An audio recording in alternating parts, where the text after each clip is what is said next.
નમો અરિહંતાણં નમો સિદ્ધાણં નમો આયર્યાણં નમો ઉજ્જયાણં નમો લોયે સૌસાહુનં અસપંચનમોકારો સર્વપાવપનાશનો મંગલાણં ચ સૌવર્તે પરમં મંગલમ અજ્ઞાનતિમિરંધાનાં જ્ઞાનાંજનશલાકયા ચક્ષુન્મીલિतं येन તસ્મૈ શ્રીગુરવે નમઃ મુખાદિવ્યાકુક્ષિરત્નં શબ્દજિતવર્યાત્મજં શ્રીરાજચन्द्रयहुं વन्दે તત્વલોચનદાયકં પ્રભુતત્વલોચનદાયકં.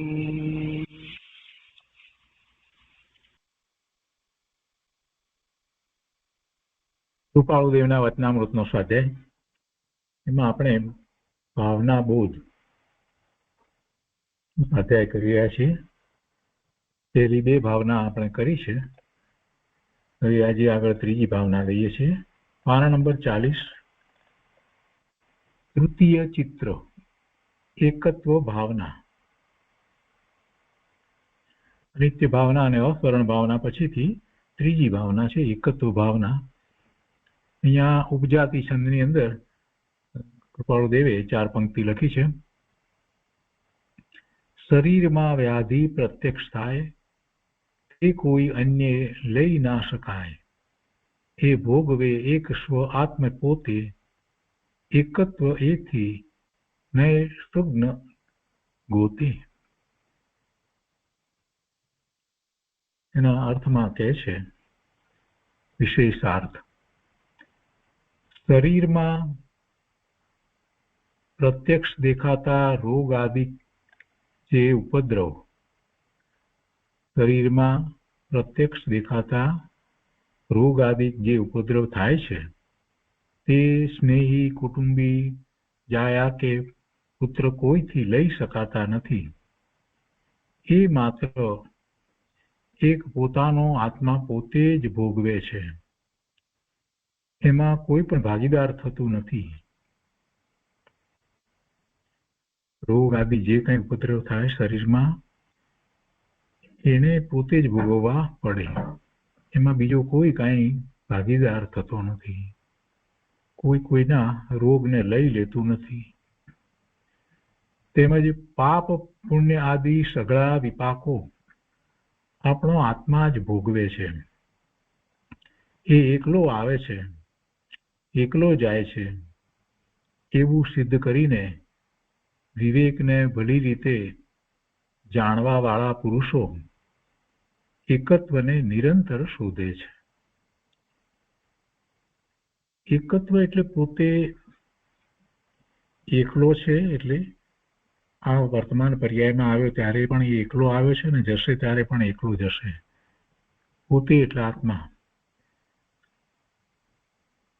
અને પોતે જે ભાવ કરીને આવ્યો છે એટલે કે શુભ અને અશુભ ભાવ કરીને આવ્યો છે તો એના પુણ્ય અને પાપ ના ઉદયો પણ એને જ આવશે અને એ પોતે જ ભોગવશે. બીજો કોઈ એમાં ભાગ પડાવી શકતો નથી, લઈ શકતો નથી. એમ એકત્વ જન્મથી તો મૃત્યુ સુધી જીવને એકત્વ જ છે. એને એમ લાગે છે કે એ બધાની સાથે છે, બધા દ્વારા એને કંઈક રાહત થાય છે કે કંઈક એના દુઃખમાં બીજા બધા ભાગીદાર થાય છે, આવું એને લાગે છે. પણ વાસ્તવમાં એમ નથી. એકલો આવે છે, એકલો જાય છે અને એની વચ્ચેનો સમય છે એમાં પણ ખરેખર તો એકલો જ છે. એમાં જે કાંઈ પુણ્ય પાપના ઉદયો આવે છે એ એકલો જ ભોગવે છે, બીજો કોઈ ભોગવતો નથી. આ બહુ મહત્વની વાત એમણે અહીંયા કરી દીધી. હવે દ્રષ્ટાંત દ્વારા સમજાવ્યું છે. એમાં દ્રષ્ટાંતની અંદર તો જે નમિરાજ દીક્ષા લે છે તો પછી એ સક્રેન્દ્ર વિપ્રના વેશે બ્રાહ્મણના વેશે આવી અને એને સમજાવે છે.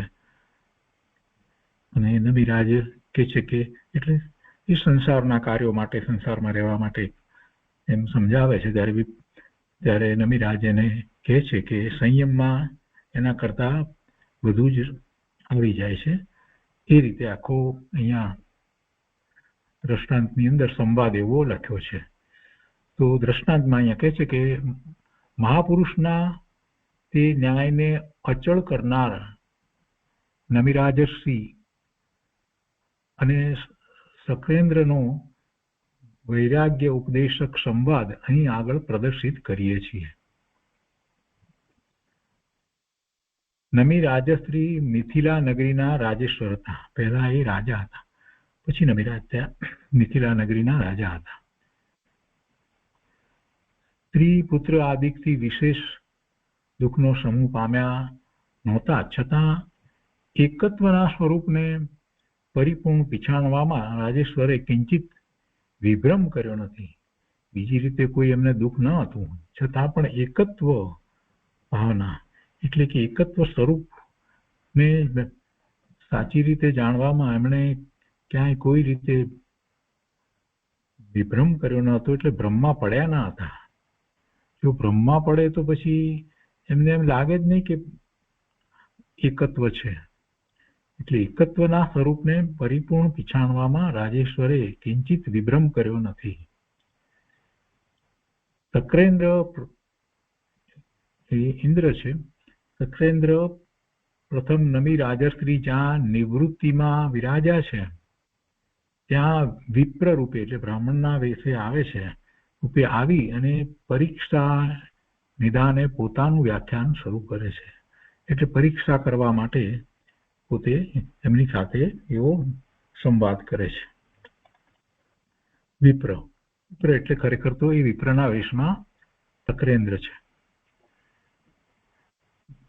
વિપ્ર કહે છે, હે રાજા, મિથિલા નગરીને વિશે આજે પ્રબળ કોલાહલ વ્યાપી રહ્યો છે.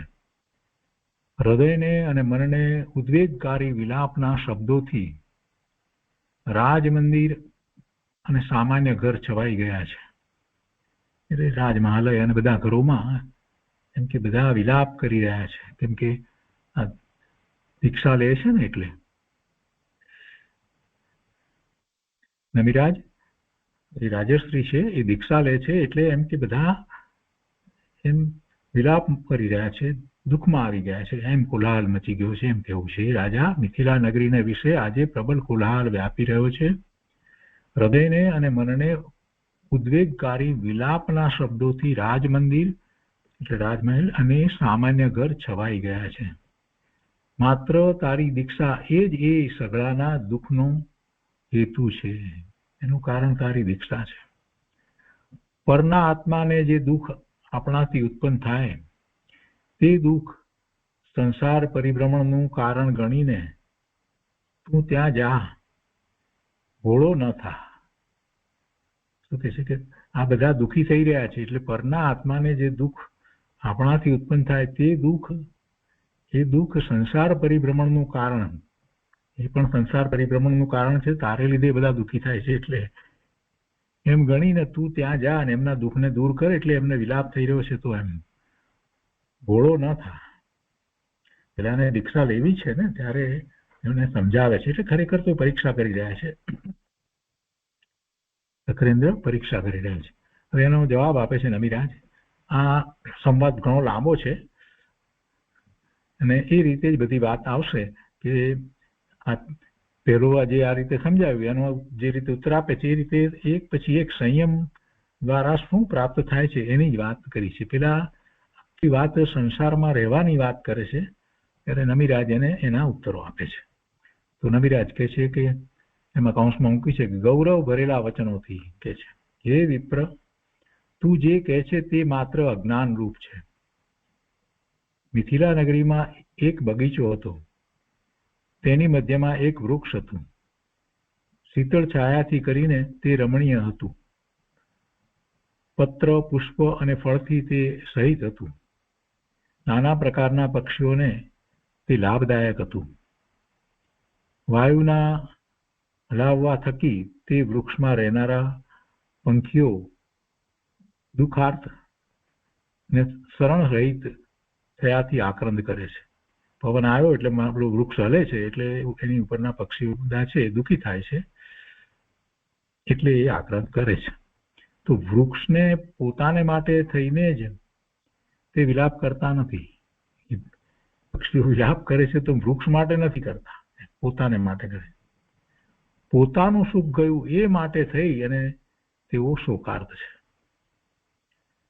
એટલે એના ઉપરથી કહેવું એમ છે કે આ મિથિલા નગરીમાં બધા જે છે એ બધા શોકાર્ત થયા છે તો એ એમના પોતાના દુઃખને માટે. વિપ્ર કહે છે કે પણ આ જો અગ્નિ અને વાયુના મિશ્રણથી તારું નગર, તારા અંતઃપુર અને મંદિરો બળે છે, માટે ત્યાં જા અને તે અગ્નિને શાંત કર. નમિરાજ કહે છે, હે વિપ્ર, મિથિલા નગરીના તે અંતઃપુરના અને તે મંદિરોના દાજવાથી મારું કંઈ પણ દાજતું નથી. જેમ સુખ ઉત્પત્તિ છે તેમ હું વર્તું છું.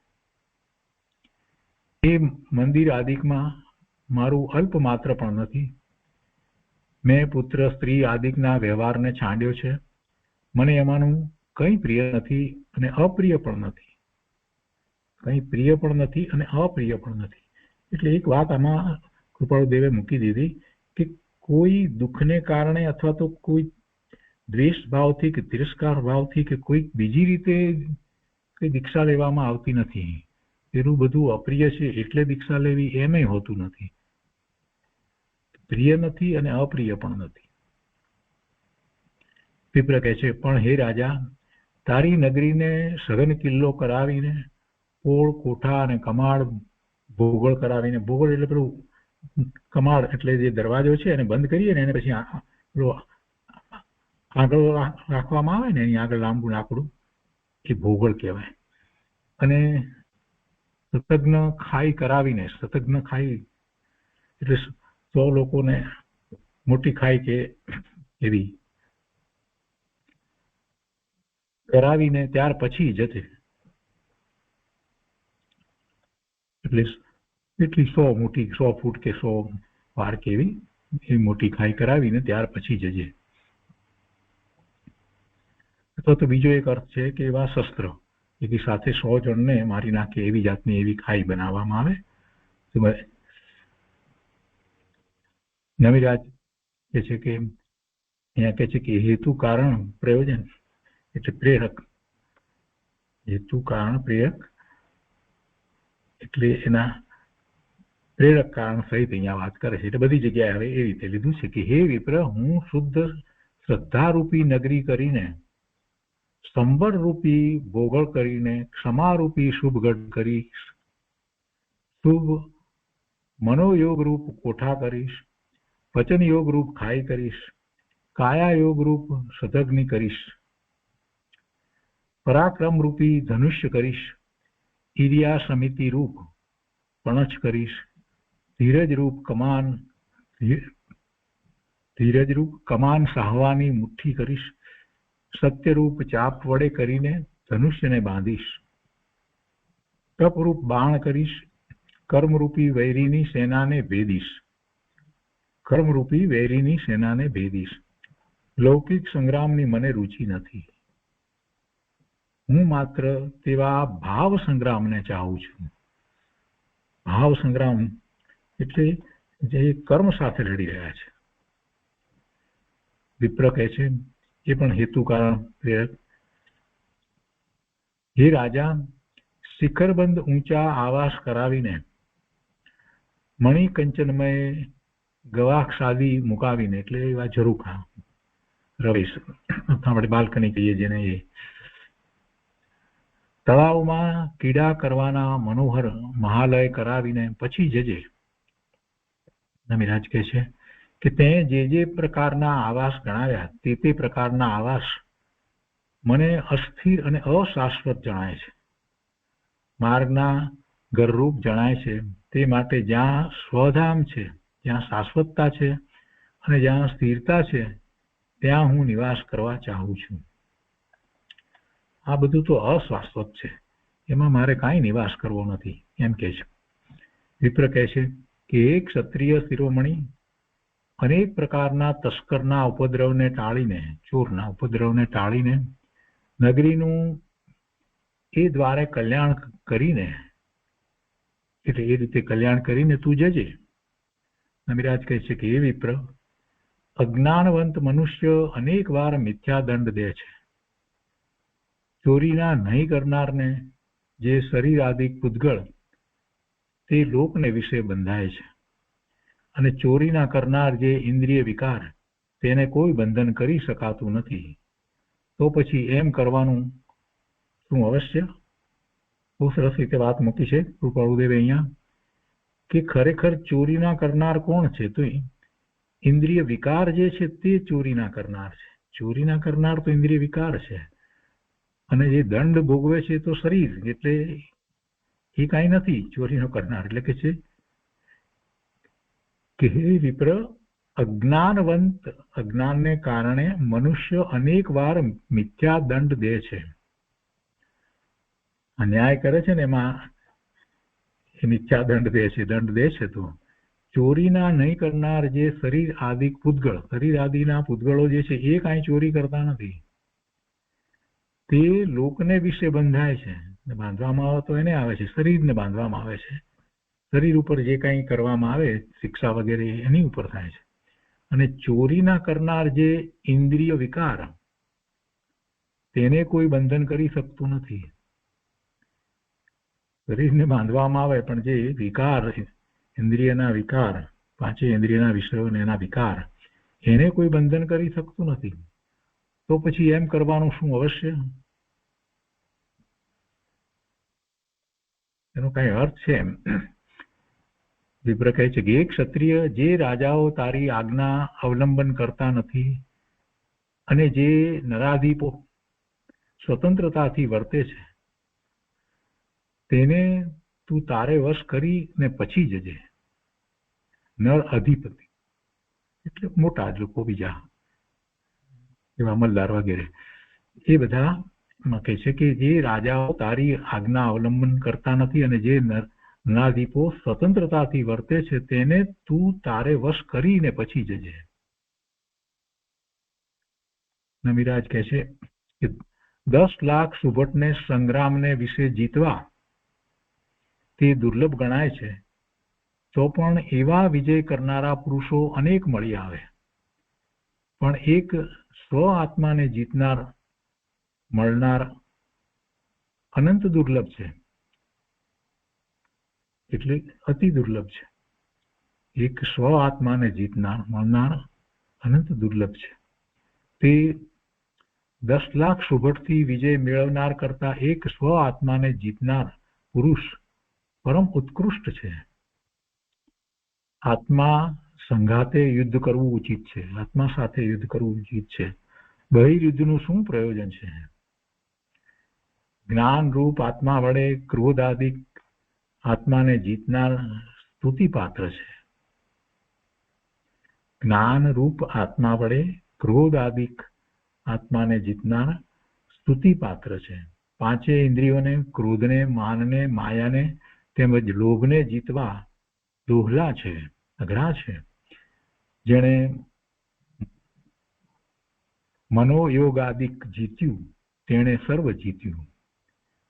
મનોયોગ આદિક જીત્યું તેણે સર્વ જીત્યું. મન, વાણી, કાયાના યોગ છે, અને એના નિમિત્તે જીવ શુભાશુભ ભાવે પ્રવર્તે છે, ભવના ભ્રમણ કરે છે. પણ એ યોગને જે જીતી લે છે એ નિર્વિકલ્પ ધ્યાનમાં સમ્યક દર્શન પ્રગટ કરે છે અને પછી આગળ મોક્ષનો પુરુષાર્થ કરે છે. વિપ્ર કહે છે, સમર્થ યજ્ઞો કરી શ્રમણ, તપસ્વી, બ્રાહ્મણ આદિકને ભોજન આપી, સુવર્ણ આદિક દાન દઈ, મનોજ્ઞ ભોગ ભોગવી એક ક્ષત્રિય તું ત્યાર પછી જજે. નવિરાજ કહે છે કે મહિને મહિને જો 10 લાખ ગાયના દાન દે, દર મહિને મહિને મહિને જો 10 લાખ ગાયના દાન દે તો પણ તે 10 લાખ ગાયના દાન કરતા સંયમ ગ્રહણ કરીને સંયમને આરાધે છે તે કરતા વિશેષ મંગળ પ્રાપ્ત કરે છે. દાન દેવાથી મંગળ પ્રાપ્તિ થાય ને, આ બધું એને જે કહ્યું કે એના કરતા વિશેષ મંગળની પ્રાપ્તિ તો સંયમથી થાય છે. વિપ્ર કહે છે કે નિર્વાહ કરવા માટે ભિક્ષાથી સુશીલ પ્રવૃત્તિમાં અસહ્ય પરિશ્રમ વેઠવો પડે છે. ભિક્ષા લઈશ તો પછી એમાં ઘણું દુઃખ વેઠવું પડશે. તેથી તે પ્રવજ્યા ત્યાગ કરીને અન્ય પ્રવજ્યામાં રુચિ થાય છે. માટે એ ઉપાધિ ટાળવા તું ગૃહસ્થાશ્રમમાં રહી પૌષાધિક વ્રતમાં તત્પર રહેજે. એટલે કે આ દીક્ષા રહેવાનું રહેવા રાખ, અને એને બદલે એમ કે ગૃહસ્થ આશ્રમમાં રહી અને આ બાહ્ય તપ વગેરે કરજે. એમ તું ગૃહસ્થાશ્રમમાં રહી પૌષધ આદિક વ્રતમાં તત્પર રહેજે. એ મનુષ્યના અધિપતિ હું ઠીક કહું છું, સમજાવે છે. નમિરાજ કહે છે કે હે વિપ્ર, બાલ અવિવેકી ગમે તેવા ઉગ્ર તપ કરે પરંતુ સમ્યક શુદ્ધ ધર્મ તથા ચારિત્ર ધર્મની તુલ્ય ન થાય. એકાદ કળા તે 16 કળા જેવી કેમ ગણાય? એટલે પેલું તો એક દેશ છે ને વ્રત વગેરે, તો એ સર્વવીરતી ક્યાંથી થાય? વિપ્ર કહે છે કે અહો ક્ષત્રિય, સુવર્ણ મણિ મુક્તાફળ વસ્ત્ર અલંકાર અને અશ્વ આદિકની વૃદ્ધિ કરીને પછી જજે. આ બધું વધારીને પછી જજે, જેથી તારા જે છે પુત્ર વગેરે બધાને એમ કે પછી શાંતિ રહે. નમિરાજ કહે છે કે મેરુ પર્વત જેવા કદાચિત સોના રૂપાના અસંખ્યાત પર્વત હોય તો પણ લોભી મનુષ્યની તૃષ્ણા છીપતી નથી. કિંચિત માત્ર તે સંતોષ પામતો નથી. તૃષ્ણા આકાશના જેવી અનંત છે. ધન સુવર્ણ ચતુષ્પાદ ઇત્યાદિ સકળ લોક ભરાય એટલું લોભી મનુષ્યની તૃષ્ણા ટાળવા સમર્થ નથી. એટલે કે ગમે તેટલું હોય તો પણ તૃષ્ણા ટળે નહીં. લોભની એવી કનિષ્ઠતા છે. માટે સંતોષ નિવૃત્તિ રૂપ તપને વિવેકી પુરુષો આચરે છે. વિપ્ર કહે છે કે હે ક્ષત્રિય, મને અદ્ભુત આશ્ચર્ય ઉપજે છે કે તું છતાં ભોગને છાંડે છે. આ ભોગ તને મળ્યા છે તો પણ એને તું તને પ્રાપ્ત થયા છે છતાં, એટલે જે પ્રાપ્ત થયા છે એવા ભોગને છાંડે છે. પછી અછતાં કામ ભોગને વિશે સંકલ્પ વિકલ્પ કરીને હણાઈશ.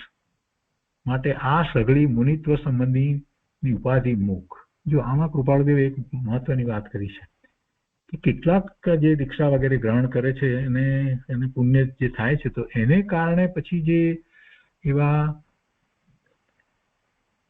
જેના વિષયો અનુકૂળ વિષયો વગેરે બધું પ્રાપ્ત થાય છે એ બધો કામ ભોગની જો ઊંડે ઊંડે પણ કોઈક રીતે એવી ગતિની કે એવી ઈચ્છા હોય, એવા સંકલ્પ વિકલ્પ થતા હોય તો એને કારણે તો પછી ભવિષ્યમાં પાપના બંધ પડે છે. એટલે કહે છે કે જે નથી એવા અછતાં કામ ભોગને વિશે સંકલ્પ વિકલ્પ કરીને હણાઈશ. એમ એટલે આને કારણે તું છે ભોગને ભોગવતો નથી ને બીજા ભોગ ભોગવવા માટે કદાચ કરે છે એમ માની અને આ વાક્ય કહ્યું છે. માટે આ સઘળી મુનિત્વ સંબંધીની ઉપાધિ મૂક. નમિરાજ કહે છે કે કામ ભોગ છે તે શલ્ય સરખા છે, કામ ભોગ છે તે વિષ સરખા છે, કામ ભોગ છે તે સર્પની તુલ્ય છે. જેની વાંચનાથી જીવ નરક આદિ અધોગતિને વિશે જાય છે. તેમજ ક્રોધે કરીને અને માને કરીને માઠી ગતિ થાય છે. માયાએ કરીને સદગતિનો વિનાશ હોય છે. લોભ થકી આ લોક પરલોકનો ભય હોય છે. માટે હે વિપ્ર, એનો તું મને બોધ ન કર. મારું હૃદય કોઈ કાળે ચડનાર નથી. એ મિથ્યા મોહિનીમાં અભિરુચિ ધરાવનાર નથી. જાણી જોઈને ઝેર કોણ પીએ? જાણી જોઈને દીપક લઈને કૂવે કોણ પડે? જાણી જોઈને વિભ્રમમાં કોણ પડે? હું મારા અમૃત જેવા વૈરાગ્યનો મધુર રસ અપ્રિય કરી એ ઝેરને પ્રિય કરવા મિથિલામાં આવનાર નથી. પાછા ફરવું નથી. મહર્ષિ નમિરાજની સુદૃઢતા જોઈ શકરેન્દ્ર પરમ આનંદ પામ્યો. પછી બ્રાહ્મણના રૂપને છાંડીને ઇન્દ્રપણાને પ્રક્રિય કર્યું, એટલે પાછું ઇન્દ્રનું રૂપ લઈ લીધું. વંદન કરીને મધુર વચને પછી તે રાજેશ્વરની સ્તુતિ કરવા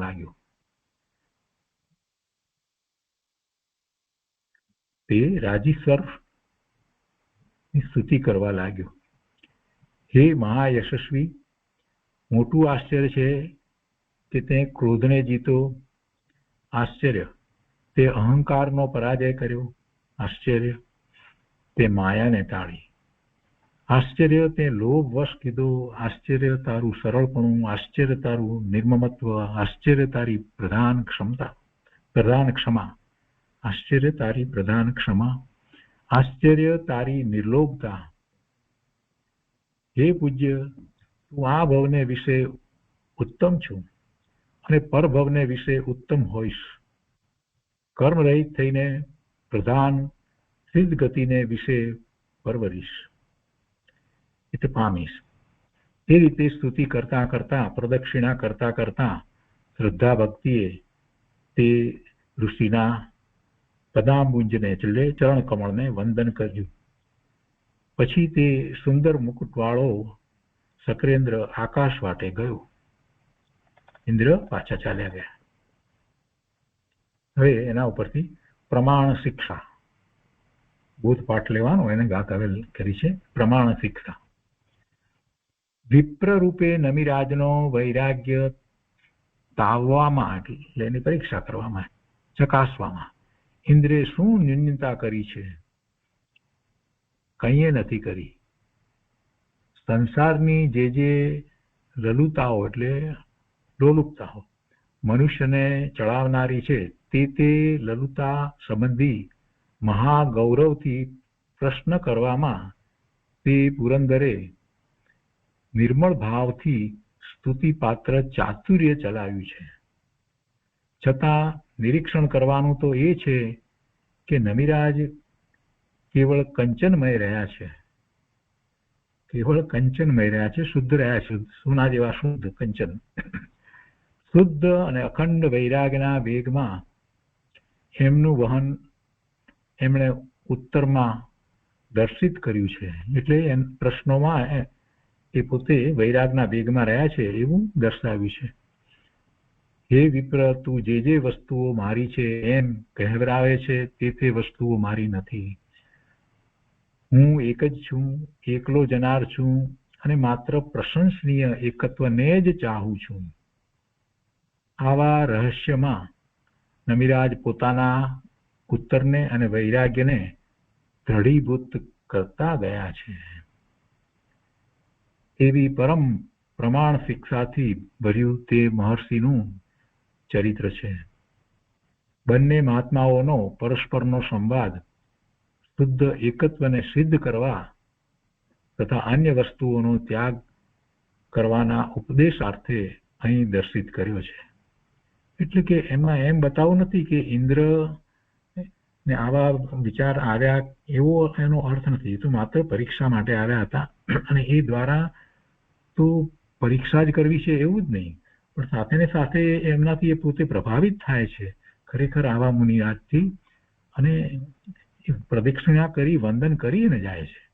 અને પછી તો કેટલા સરસ શબ્દોમાં એમને વંદન કરે છે. એટલે આ રીતે જે સંવાદ મૂકવામાં આવ્યો છે એનો કોઈ બીજો અર્થ થતો નથી એમ કેવું છે. અને ઇન્દ્ર વિશે, સત્યેન્દ્ર વિશે પણ કાંઈ બીજો વિકલ્પ લાવવો નહીં. એ જ પહેલી જ વાત કરી. એમાં કેટલી રીતે લીધું ને કે વિપ્ર રૂપે નમિરાજ નો વૈરાગ તાવવામાં ઇન્દ્રે શું ન્યૂનતા કરી છે? ના, કાંઈ ન્યૂનતા કરી નથી.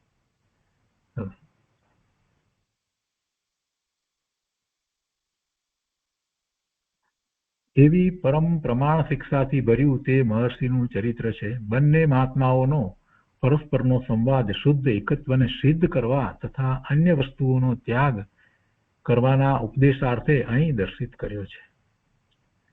એને પણ વિશેષ દ્રઢીભૂત કરવા નમિરાજ એકત્વ સાથી પામ્યા તે વિશે કિંચિત માત્ર નમિરાજનો એકત્વ સંબંધ આપીએ છીએ. હવે કે છે કે એ વિદેય દેશ જેવા મહાન રાજ્યના અધિપતિ હતા. અનેક યૌવનવતી મનોહારિણી સ્ત્રીઓના સમુદાયમાં તે ઘેરાઈ ગયા હતા. દર્શન મોહનીયનો ઉદય ન છતાં એ સંસાર લુબ્ધરૂપ દેખાતા હતા. કોઈ કાળે એના શરીરમાં દાહજ્વર નામના રોગની ઉત્પત્તિ થઈ. આખું શરીર જાણે પ્રજ્વલિત થઈ જતું હોય તેવી બળતરા વ્યાપ્ત થઈ. શા માટે એમણે આ દીક્ષા લીધી એની વાત અહીંયા કરે છે. તો એક આખું એમનું ચરિત્ર લેવામાં આવ્યું છે, જે રાજા હતા ત્યારથી શરૂ કરીને. એટલે કે છે કે કોઈ કાળે એના શરીરમાં દાહજ્વર નામના રોગની ઉત્પત્તિ થઈ. આખું શરીર જાણે પ્રજ્વલિત થઈ જતું હોય તેવી બળતરા વ્યાપ્ત થઈ ગઈ. રોમે રોમે સહસ્ત્ર વિંછીની દંશ વેદના સમાન દુઃખ ઉત્પન્ન થયું. વૈદ્ય વિદ્યાના પ્રવીણ પુરુષોના ઔષધ ઉપચારનું અનેક પ્રકારે સેવન કર્યું, પણ તે સઘળું વૃથા ગયું.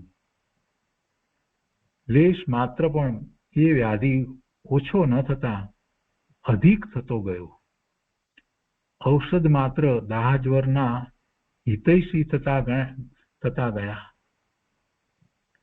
જે દવાઓ હતી એ ઉલટી દાહને વધારનારી થઈ. એમ કોઈ ઔષધ એવું ન મળ્યું કે જેને દાહજ્વરથી કિંચિત પણ દ્વેષ હોય.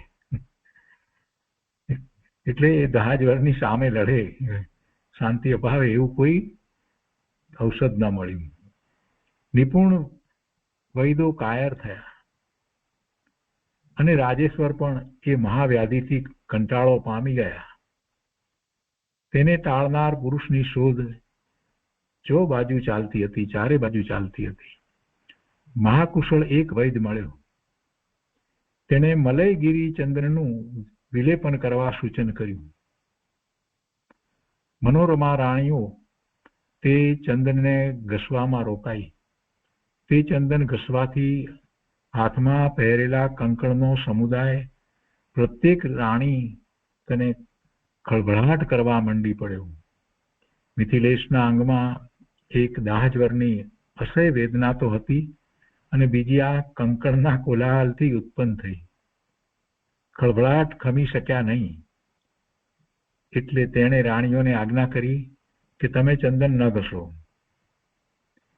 કાં ખળભળાટ કરો છો? અવાજ આવતો તો ઘરણાનો, એટલે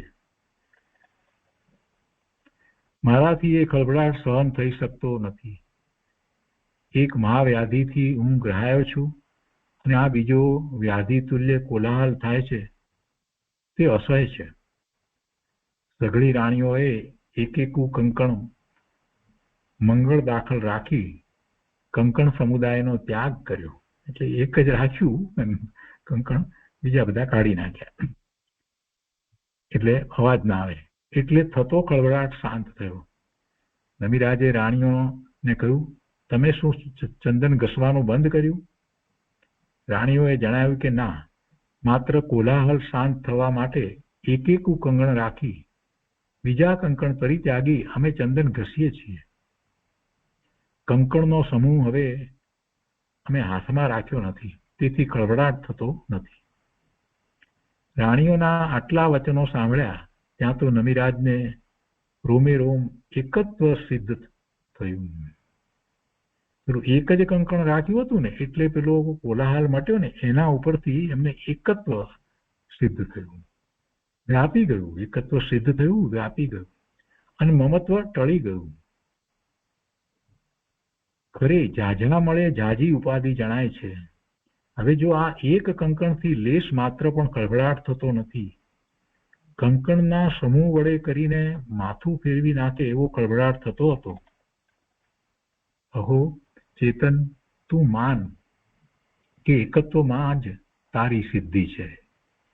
વધારે મળવાથી વધારે ઉપાધિ છે.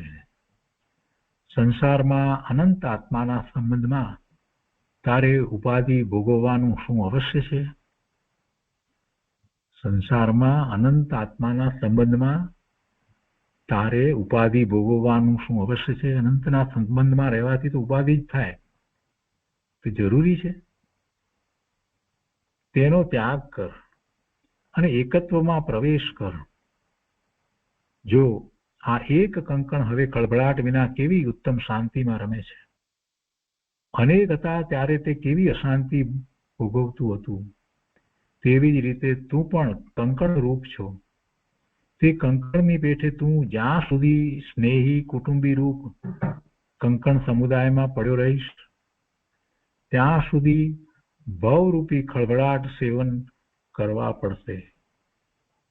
અને જો આ કંકણની વર્તમાન સ્થિતિની પેઠે એકત્વને આરાધીશ તો સિદ્ધ ગતિ રૂપી મહાપવિત્ર શાંતિ પામીશ.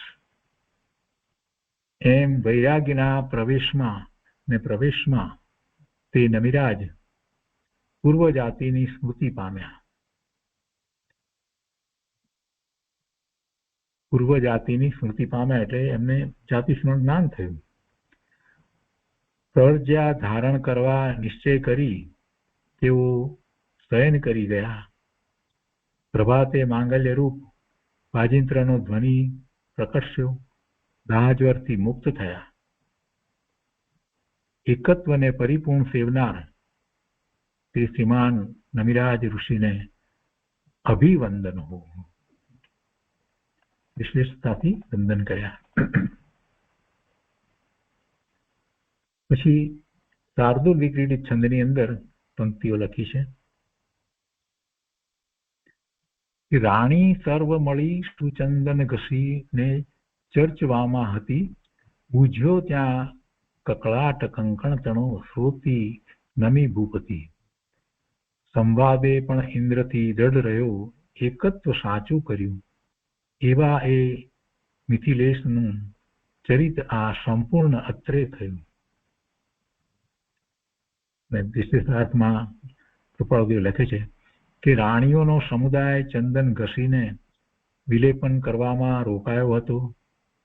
તત સમયમાં કંકણના ખળભળાટને સાંભળીને નમિરાજ બુઝ્યો.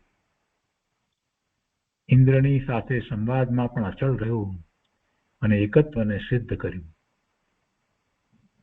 એવા એ મુક્તિ સાધક મહાવૈરાગીનું ચરિત્ર ભાવનાબોધ ગ્રંથે તૃતીય ચિત્રે પૂર્ણતા પામ્યું. તો એ રીતે આ એકત્વ ભાવના અહીંયા પૂરી થઈ. ને એ પછીથી અન્યત્વ ભાવના છે એ આપણે આવતા સ્વાધ્યાયમાં લઈશું. આજનો સ્વાધ્યાય આપણે અહીંયા સુધી રાખીએ છીએ.